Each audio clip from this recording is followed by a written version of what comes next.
Olá, minha gente. Eu tenho uma palavra que é exclusiva para o povo evangélico do Brasil. Eu quero falar aí sobre esses pseudos reformadores calvinistas, predestinados, que têm perturbado a igreja evangélica. Antes de mais nada, eu gostaria de dizer que eu reconheço que a igreja presbiteriana é a igreja de Jesus. Quero deixar isso aqui bem claro. Tá? Quero deixar isso aqui bem claro, mas eu quero esses caras, esses. Primeira mão, deixa eu dizer uma coisa para vocês. O que eu acho interessante é como é que tem pentecostais seguindo essa raça. Esses caras debocham da nossa teologia e de nossos princípios. Eles não creem em dons espirituais. Eles não creem em cura, nem em milagres. Mas sabe o que é? É uma garotada que nem tirou a fralda no evangelho ainda, que não entende nada, não aprendeu nada, nunca sentou em banco de escola dominical, que é levado por esses caras e agora pensam que sabem tudo. Eu vou citar mais de 60 textos da Bíblia e estou desafiando não a me refutar, a refutar os textos. Também de primeira mão, deixa eu falar aqui uma coisa, que aqui é que está o cerne da questão. Significado de predestinação. Predestinar é determinar o futuro. A Bíblia fala de predestinação? Sim. Predestinou a igreja para o céu. Predestinou pecadores ao inferno.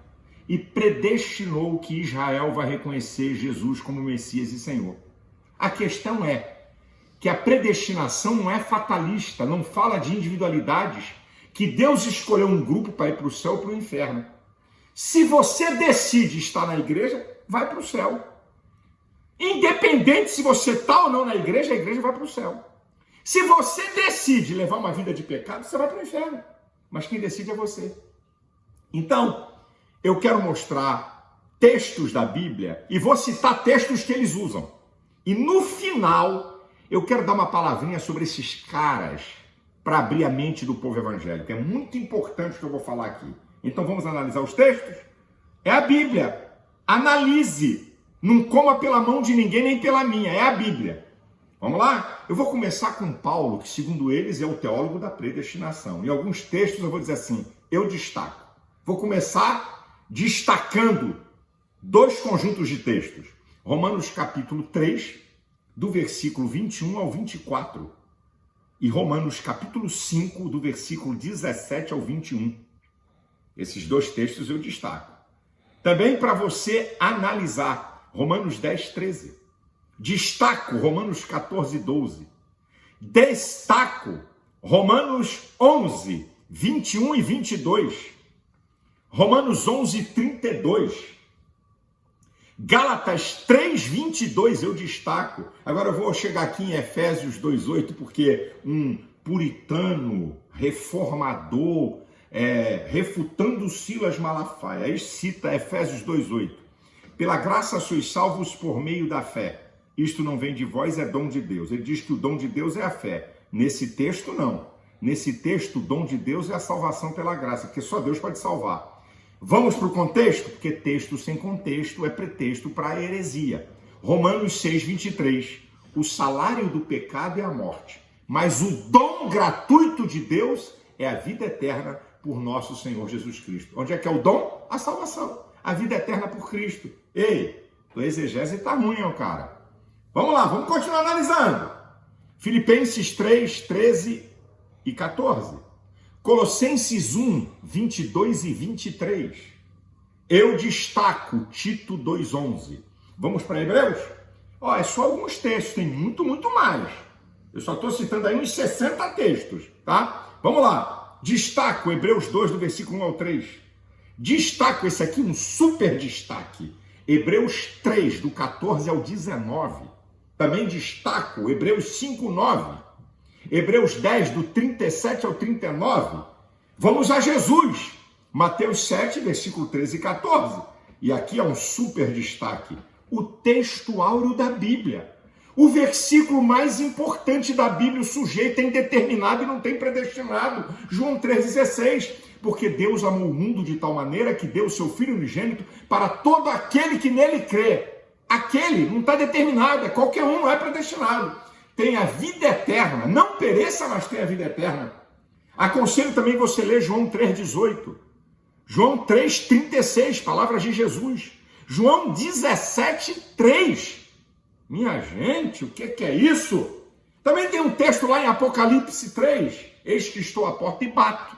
Se alguém abrir, eu entro e ceio com ele. Quem abre a porta é você, porque você é livre para determinar se deixa Deus ou não entrar. E eu vou ao último convite da Bíblia, que não tem nada a ver de predestinado. O último convite do Espírito Santo e da igreja. Apocalipse 22:17. O Espírito e a esposa dizem, vem. Quem ouça, diga vem. Quem tem sede, venha. E quem quiser, beba de graça da água da vida. Onde é que está predestinado? É qualquer um, é quem quiser. É quem quiser. A verdade é que essa predestinação fatalista elimina a graça e a justiça de Deus. Agora eu vou citar os textos que eles gostam de usar. Romanos capítulo 8, versículo 29 e 30. De fato está falando de predestinação, mas da igreja. A carta é para a igreja e está no plural, não está no singular. Efésios capítulo 1, versículo 4 e 5. A carta é para a igreja, está no plural, não está no singular. Está falando da igreja. Nos elegeu antes da fundação do mundo, está falando da presciência de Deus, que num tempo da eternidade determinou que a igreja vai para o céu. Não está falando de individualidades.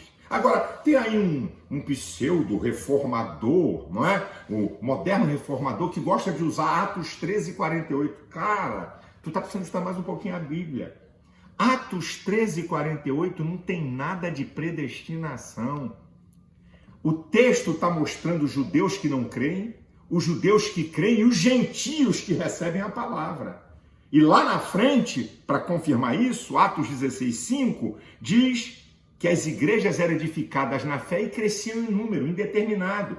E a palavra grega de Atos 13:48 é uma palavra de cunho militar, usada por Lucas, é a palavra tasso, T-A-S-S-O. Não tem nada a ver com predestinação.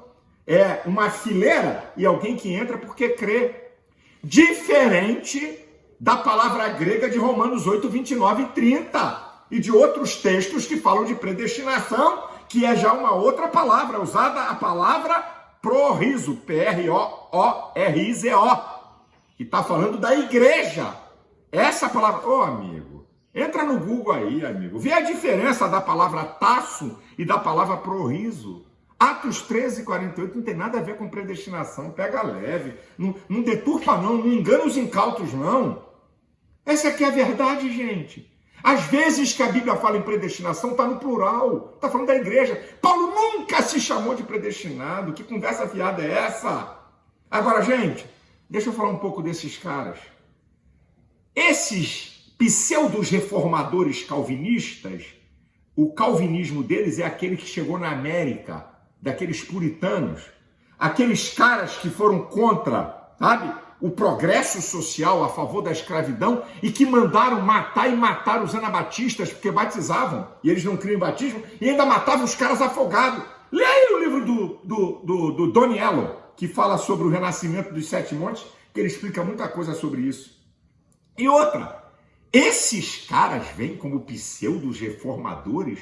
Eu nunca vi esses caras combaterem o pecado, mas perturbam a igreja. Eu nunca vi esses caras confrontarem a sociedade. O ativismo gay, que quer destruir valores de família e valores cristãos, nunca botaram a cara para fora como eu. Perturbar a igreja é mole. Falar contra a igreja é mole. Eu quero ver eles botarem a cara para fora para combater isso que está aí. Covardes, omissos e outra. São hipócritas. É por isso que eles são contra a prosperidade. Vem lá da história do início do calvinismo que chegou na América, que era contra o progresso social. Mas eles são hipócritas, porque nenhum deles vive como pobre, nem mora em favela, nem anda de ônibus e metrô. Muitos vivem como classe média alta, morando em casa bacana e até com carro importado. Hipócritas. Eu não tenho nada contra isso, mas é a hipocrisia deles de ensinar uma coisa que eles não vivem. E outra, gente. E outra, acorda, povo de Deus. Na maioria desses pseudos reformadores, sabe o que é o DNA deles?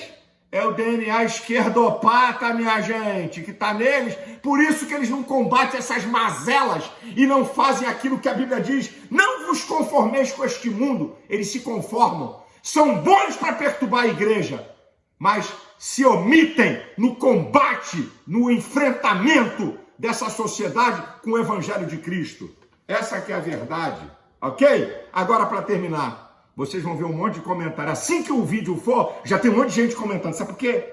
Porque eles não ouvem ninguém. Ó, medíocres, tapados, tá? Não querem ouvir, então já vão logo comentar para atacar. Vocês vão ver aí comentários me atacando, que não tem nada a ver com a teologia, certo? Atacando, tentando atacar minha moral, tentando me atacar de outro modo, porque não tem argumento.